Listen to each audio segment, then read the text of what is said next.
Movie की शुरुआत में हम देखते हैं कि एक लड़की माउंटेन्स के साइड से अपनी कार ड्राइव कर रही है। अचानक वहां एक लैंडस्लाइड होती है जिसकी वजह से अर्थक्वेक के कारण उसकी कार नीचे गिरने लगती है और रवीन यानी खाई में जाने लगती है, लेकिन फिर वो चट्टानों के बीच में फंस जाती है। उसे काफ़ी इंजरीज आती हैं और उसकी कार अब रॉक्स के बीच भी मूव करने लगती है। पर वो लकी थी क्योंकि एक रेस्क्यू टीम का हेलीकॉप्टर पास आता है और उस कार को देख लेता है। इस हेलीकॉप्टर में हमारी मूवी का हीरो रे है जो एक रेस्क्यू टीम का मेंबर था। वो हेलीकॉप्टर से एक टीम मेंबर को उस लड़की को बचाने के लिए नीचे भेजते हैं, लेकिन कार के वेट की वजह से वो भी रॉक्स में फंस जाता है और वापस नहीं आ पाता। उसे बचाने के लिए इस बार रे नीचे जाता है और उस लड़की और अपने दोस्त दोनों को बचा लेता है। फिर हम एक अर्थक्वेक साइंटिस्ट को देखते हैं जिनका नाम डॉक्टर लॉरेंस है। वो अर्थक्वेक्स पर रिसर्च करते हैं और काफ़ी सारे स्टूडेंट्स को लेक्चर दे रहे होते हैं। वो अपने स्टूडेंट्स को बताते हैं कि कई साल पहले 1964 में एक बहुत बड़ा अर्थक्वेक आया था जिसकी एनर्जी कई एटॉमिक बॉम्ब्स के बराबर थी और उसने बहुत तबाही मचाई थी। वो अर्थक्वेक 10 मिनट तक चला था। हिस्ट्री में ये देखा गया है कि हर 150 साल में एक ऐसा अर्थक्वेक आता है जो सब कुछ तबाह कर देता है। वो बताते हैं कि कैलिफोर्निया में जहां वो लोग रहते हैं वहां सैन एंड्रियास पर एक फॉल्ट लाइन है। वहां की टेक्टोनिक प्लेट्स बहुत डेंजरस और अनस्टेबल हैं जिनमें काफी हलचल यानी टर्मोइल हो रहा है। इसका मतलब है कि अगर अगली बार ऐसा कोई अर्थक्वेक आया तो वो सैन एंड्रियास में ही आएगा। हम कुछ देर के बाद देखते हैं कि डॉक्टर लॉरेंस कुछ काम कर रहे होते हैं और उनका दोस्त और टीम मेंबर डॉक्टर किम उनके पास एक बहुत हैरान कर देने वाली खबर लेकर आता है। वो डॉक्टर लॉरेंस के पास आकर उन्हें बताता है कि सैन एंड्रियास के अंदर एक भूकंप आया है और शायद से ये एक खतरनाक भूकंप हो सकता है। डॉक्टर लॉरेंस भी उसे देखकर रिसर्च करने जाने की सोचते हैं और पर उस भूकंप की एनर्जी और विनाशकारी शक्ति के बारे में जानने के लिए जाने की सोचता है। हम देखते हैं कि वो लोग उस डैम पर पहुंच चुके हैं और वहां पर अपने अर्थक्वेक को नापने के इंस्ट्रूमेंट से रिसर्च करते हैं। वो रिसर्च सही जा रही थी मगर तभी अचानक से उनकी मशीन बहुत तेज सिग्नल दिखाती है। मतलब अब इसी जगह पर एक बहुत भयानक भूकंप आने वाला है और ये पूरी जगह तबाह होने वाली है। थोड़ी देर में ही पूरी धरती और डैम बुरी तरीके से हिलने लगता है और वहां बहुत बड़ा भूकंप आता है। पूरा डैम टूटना चालू हो जाता है। सारे लोग जो भी उस डैम के ऊपर होते हैं अपनी जान बचाने के लिए भागने लगते हैं। डॉक्टर लॉरेंस अपने दोस्त डॉक्टर किम का इंतजार करते हैं। डॉक्टर किम भी जैसे तैसे करके भागकर आने लगते हैं मगर उन्हें एक डरी हुई बच्ची दिखती है तो वो उसकी जान बचाने के लिए उसे उठाकर डॉक्टर लॉरेंस की तरफ दौड़ने लगते हैं। वो उस बच्ची को डॉक्टर लॉरेंस को फेंक कर देते हैं और खुद टूटी हुई डैम के नीचे फंस जाते हैं और वहां पर भूकंप और भी तेजी से आने लगता है जिसकी वजह से वो डैम पूरा पानी से किसी कागज के खिलौने की तरह टूट जाता है और डॉक्टर किम की मौत हो जाती है। अगले सीन में हम रे को देखते हैं जो अपनी बेटी और बीवी के घर आया होता है। असल में उसने अपनी बेटी के साथ सैन फ्रांसिस्को जाने का प्लान बनाया था, लेकिन तभी उसे अपने फोन पर एक मैसेज आता है जो कि रेस्क्यू टीम से था। उसे और भी रेस्क्यूज के लिए बुलाया गया था क्योंकि भूकंप में लोगों की जान जा रही है। हम देखते हैं कि रे की बेटी अपनी मॉम के साथ रहती है और रे और उसकी पत्नी एमा का डिवोर्स हो चुका है, इसलिए वो लोग अलग रहते हैं। रे की एक्स वाइफ एमा का एक बॉयफ्रेंड भी है जिसके साथ वो दोनों रहती है और उसका नाम डैनियल होता है। वो रे से कहते हैं कि रे की बेटी ब्लेक को वो सैन फ्रांसिस्को ले जाएगा क्योंकि उसकी वहां पर मीटिंग है और एमा भी उसकी बात मान जाती है। असल में रे को पहली बार पता चला है कि एमा का बॉयफ्रेंड भी है। रे वहां से वापस कार में जाता है और उसे बहुत दुख होता है। फिर हम देखते हैं कि रे की बेटी ब्लेक डैनियल के साथ सैन फ्रांसिस्को जाती है और वो लोग वहां पर पहुंचकर एक बड़ी सी बिल्डिंग में जाते हैं। ये पूरी बिल्डिंग डैनियल की ही होती है और हमें पता चलता है कि डैनियल बहुत ही अमीर आदमी है। डैनियल की मीटिंग थी तो वो ब्लेक को उस बिल्डिंग में बाहर छोड़कर मीटिंग में चला जाता है। ब्लेक बाहर ही सोफा पर बैठती है और उसे वहां पर एक बेन नाम का लड़का मिलता है जिससे वो बात करती है। उसके साथ उसका छोटा भाई भी था। बेन उसे बताता है कि डैनियल उसके बॉस के भी बॉस हैं और बहुत बड़े आदमी हैं। वो तीनों बातें करते हैं और उनकी अच्छी दोस्ती हो जाती है। हम देखते हैं कि उस डैम की भूकंप से टूटने की न्यूज़ चारों तरफ फैल चुकी है और अब एक न्यूज़ रिपोर्टर इस बारे में जानने के लिए लॉरेंस के पास आती है और लॉरेंस न्यूज़ में सब बताता है कि भूकंप क्यों आया। लॉरेंस के कुछ स्टूडेंट्स तभी हाथ में कुछ पेपर्स लेकर आते हैं और बहुत घबराए हुए लगते हैं। वो दोनों स्टूडेंट्स उन पेपर्स को लॉरेंस को दिखाते हैं तो वो भी घबरा जाते हैं क्योंकि उसमें सैन एंड्रियास की पूरी प्लेट्स खिसकने के संकेत थे और इतने बड़े भूकंप आने के संकेत थे जिससे पूरे शहर के शहर तबाह हो जाएंगे। डॉक्टर लॉरेंस मैप को बोर्ड पर देखते हैं और उनकी थ्योरी के हिसाब से पूरी टेक्टोनिक प्लेट्स फटकर अलग हो जाएंगी और बहुत बड़ी दरारें और खाई बन जाएगी। सब शहर के लोग इस बात से अनजान होते हैं और अब इतना समय भी नहीं होता कि सारे लोगों को बचाया जा सके।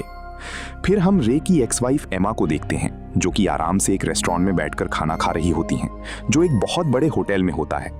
तभी वहां अचानक से सब कुछ कांपने लगता है और थोड़ी ही देर में बहुत बड़ा भूकंप आ जाता है और ब्रिज के ब्रिज भी टूट जाते हैं। पूरा होटल भी तहस महस होना चालू हो जाता है। एमा अपनी जान बचाने के लिए रे को कॉल करती है क्योंकि रे रेस्क्यू टीम में काम करता था। रे हेलीकॉप्टर में ही होता है और वो एमा को कॉल पे जवाब देकर कहता है कि तुम चिंता मत करो, मैं अभी वहां पहुंचता हूं।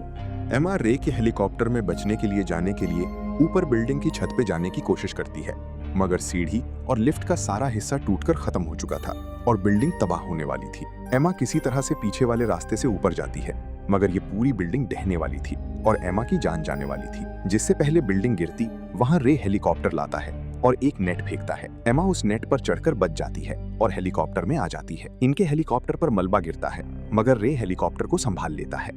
जब वो लोग हेलीकॉप्टर से जा रहे होते हैं, तब हम देखते हैं कि चारों तरफ सारी बिल्डिंग्स भूकंप से तबाह हो चुकी हैं। हमें अगले सीन में सैन फ्रांसिस्को दिखाया जाता है। डैनियल अपनी मीटिंग से वापस आकर ब्लेक को लेकर जाता है और वो लोग कार में जाते हैं, मगर जब वो कार से बिल्डिंग के बाहर निकलने वाले होते हैं, तभी उनके सामने की धरती फट जाती है और एक बड़े गड्ढे में वो लोग गिर जाते हैं। फिर वहां पे भूकंप आने लगता है। डैनियल किसी तरह से कार से बाहर निकल जाता है, मगर वो ब्लेक को बाहर नहीं निकाल पाता, तो वो ब्लेक को बताकर बाहर बाकी लोगों से मदद लेने जाता है, मगर बाहर सब लोग भूकंप की वजह से भाग रहे होते हैं। वो जिससे पहले किसी से मदद मांगता, वो देखता है कि छत फट के किसी मरे इंसान का जूता गिरा है, तो अपनी जान बचाने के लिए वो ब्लेक के बारे में भूल जाता है और वहां से ब्लेक को छोड़कर चला जाता है। फिर हम ब्लेक को देखते हैं जो अभी भी वहां पर फंसी हुई थी और चीख कर लोगों को मदद के लिए बुला रही होती है क्योंकि डैनियल अभी तक नहीं आया। तभी वहां पर आवाजें सुनकर बेन और उसका छोटा भाई आ जाता है और देखता है कि ब्लेक फंसी हुई है। बेन कुछ ना कुछ करके उसे बाहर निकाल ही लेता है और उसे बचा लेता है। फिर वो तीनों अपनी जान बचाकर वहां से चले जाते हैं और एक अपार्टमेंट में आकर छुप जाते हैं और रे को कॉल करते हैं और ब्लेक रे को बताती है कि यहाँ पर पूरा शहर ढह रहा है और वो खतरे में है। रे ब्लेक से कहता है, चिंता मत करो, मैं तुम्हें तुम्हारी मॉम के साथ बचाने आ रहा हूँ, तुम बस किसी ऊंची जगह पर चली जाओ जिससे मैं तुम्हें हेलीकॉप्टर से बचाने आ सकूं। फिर रे और एमा हेलीकॉप्टर को लेकर सैन फ्रांसिस्को की तरफ चले जाते हैं। हम देखते हैं कि सैन फ्रांसिस्को में अब भूकंप के झटके रुक चुके हैं और वहां से सब लोग भागकर शहर छोड़कर जा रहे होते हैं। हम फिर देखते हैं कि डॉक्टर लॉरेंस अपने डिवाइस से सब देख रहे होते हैं और उनके डिवाइस में और भी बड़ी वेव आती है, जिसका मतलब है अब दोबारा से सैन फ्रांसिस्को एक और भूकंप का झटका आएगा जो पिछले वाले भूकंप से भी ज्यादा तेज होगा। फिर हम सैन फ्रांसिस्को में देखते हैं कि अचानक से दोबारा से बहुत तेज भूकंप आ रहा है और बिल्डिंग्स गिर रही हैं। हम डैनियल को देखते हैं जो खुले में था और एक आदमी दीवार के सहारे बच के खड़ा था, तो डैनियल भागकर उस आदमी को खींचकर साइड करके फेंक देता है और खुद वहां खड़ा हो जाता है, जिससे वो आदमी मर जाता है। फिर हम रे और एमा को देखते हैं जो हेलीकॉप्टर से जा रहे होते हैं, मगर उनका हेलीकॉप्टर अचानक खराब हो जाता है जिससे वो क्रैश हो जाता है। वो हेलीकॉप्टर एक बिल्डिंग के अंदर घुस जाता है, मगर फिर भी इनकी जान बच जाती है। अब इन्हें अपनी बेटी की जान बचाने के लिए सैन फ्रांसिस्को कुछ भी करके जाना था, तो इसलिए ये किसी की कार को उठा लेते हैं और वहां से उस कार में बैठकर चले जाते हैं। रे कार ड्राइविंग करके जा रहा होता है और चारों तरफ खुला मैदान होता है। तभी उसे कुछ दिखता है और वो अचानक से ब्रेक मारता है। जब वो बाहर जाकर देखता है तो वहां पर पूरी धरती में बहुत बड़ी खाई बन गई थी और वो धरती 2 हिस्सों में बट गई है। मतलब अब ये लोग कार से भी आगे नहीं जा सकते। वहां पर एक बूढ़ा आदमी आता है और वो इनसे पूछता है कि ये यहाँ क्या कर रहे हैं, तो वो उसे बताते हैं कि उनकी बेटी सैन फ्रांसिस्को में फंस गई है और ये उसे बचाने जाना चाहते हैं। तो उनकी हालत देखकर वो बूढ़ा आदमी उन दोनों को अपने साथ लाता है और उन्हें अपना प्लेन दे देता है। रे उस प्लेन को ड्राइव करता है और आखिरकार वो लोग सैन फ्रांसिस्को अपने उस प्लेन से पहुंच ही जाते हैं, मगर भूकंप आने की वजह से यहाँ पर प्लेन लैंड करने की जगह ही नहीं है और फ्यूल कम होने की वजह से प्लेन क्रैश होने वाला था। तो रे पैराशूट पहनकर खुद को और एमा को लेकर उस प्लेन से कूदकर नीचे आ जाते हैं और आगे जाने लगते हैं। हम फिर ब्लेक और बेन को देखते हैं जो स्टेडियम की दूसरी तरफ जा रहे होते हैं, क्योंकि रे ने उनसे कॉल करके कहा था कि स्टेडियम की दूसरी तरफ किसी बिल्डिंग में वो मिले। पर फिर हम देखते हैं कि उनके रास्ते में जाते जाते एक और भूकंप का झटका आता है। इस भूकंप में बेन नीचे गिर जाता है और उस पर कांच गिरने की वजह से उसके पैर में चोट लग जाती है।